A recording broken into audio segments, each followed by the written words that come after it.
Di manga One Piece chapter 1114, Vegapunk bilang, Joy Boy adalah manusia pertama yang melakukan pelayaran melintasi samudera, dan dia pula lah manusia pertama yang dijuluki sebagai seorang bajak laut. Lalu pada manga One Piece chapter 1115, Vegapunk mengatakan kalau 1000-an tahun yang lalu, berlayar melintasi lautan tidaklah sesulit dan seberbahaya sekarang, karena landscape dunia pada masa itu tidaklah seperti sekarang ini. Menurut perkataannya Vegapunk, pada zaman dahulu di dunia ini terdapat beberapa benua. Namun akibat pertempuran besar selama 100 tahun masa Void Century, benua-benua tersebut kini sudah tidak ada lagi. Akibat senjata-senjata kuno yang dipakai dalam perang besar tersebut, permukaan air laut mengalami kenaikan hingga setinggi 200 meter dan membuat benua-benua yang ada di masa itu hancur tenggelam bersama dengan peradaban-peradaban manusia yang ada di atasnya. Konon, pulau-pulau yang saat ini ada adalah pecahan-pecahan dari benua tersebut yang masih tersisa sampai sekarang. Namun menurut hasil penyelidikannya Vegapunk, pertempuran besar di masa Void Century sampai saat ini sebenarnya masih belum selesai, di mana ketiga senjata kuno yang saat itu telah memporak-porandakan seluruh dunia sampai sekarang masih ada dan sedang menunggu untuk digunakan lagi dalam pertempuran. Dengan kata lain, pulau-pulau yang saat ini masih eksis pun masih terancam akan tenggelam jika ketiga senjata kuno akhirnya digunakan lagi. Dengan skenario kiamat yang menghantui dunia dari zaman Void Century ini, rasa-rasanya kok tidak ada yang lucu sama sekali ya.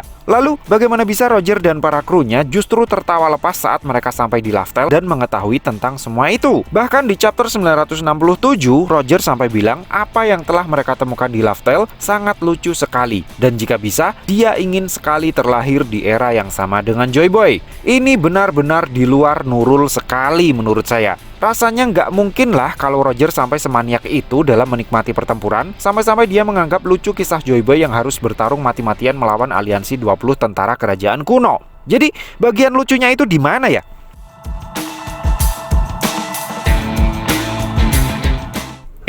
Jangan suudzon dulu ya bos. Robot vacuum cleaner ini harganya nggak nyampe jutaan. 200.000 aja nggak nyampe.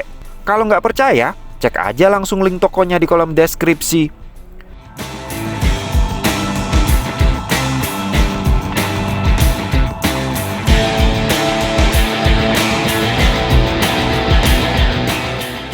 Setelah saya pikir-pikir lagi, baik Roger, Joy Boy maupun Luffy, mereka semua memiliki satu kesamaan, yaitu senang sekali berpetualang dan merupakan penggila kebebasan. Jadi untuk melihat dunia dari sudut pandangnya Joy Boy, mungkin kita bisa melihatnya dari kacamatanya Luffy. Sebagai orang yang menganggap kebebasan adalah yang paling utama di atas segala-galanya, Luffy pasti juga akan senang sekali jika hidup di eranya Joy Boy. Karena dia bisa berlayar mengarungi seluruh dunia tanpa harus bertaruh nyawa melintasi Calm Belt, Red Line, serta kondisi lautan ekstrim seperti New World. Sehingga proyek besar yang ditinggalkan oleh Joy Boy di Laftel, saya rasa adalah teknologi untuk mengembalikan kondisi lautan menjadi seperti di masa 1000 tahunan yang lalu lagi. Dengan kata lain, senjata kuno yang digunakan untuk memporak-porandakan dunia sekitar 800 hingga 900 tahunan yang lalu, kelak juga bisa digunakan untuk mengembalikan dunia menjadi seperti semula lagi. Baik Calm Belt ataupun Red Line, kemungkinan besar akan dihilangkan keberadaannya agar tidak ada lagi pemisah antar lautan sehingga semua orang bisa dengan bebas melakukan pelayaran lintas samudera.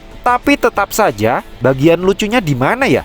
Apakah mungkin itu berkaitan dengan penyebab meletusnya pertempuran besar di masa Void Century yang Vegapunk sebut sebagai pertempuran dua ideologi yang berbeda, di mana dua ideologi yang berbeda yang dia maksud itu ternyata hanyalah masalah perut semacam ini? Entahlah. So, piye menurutmu cah?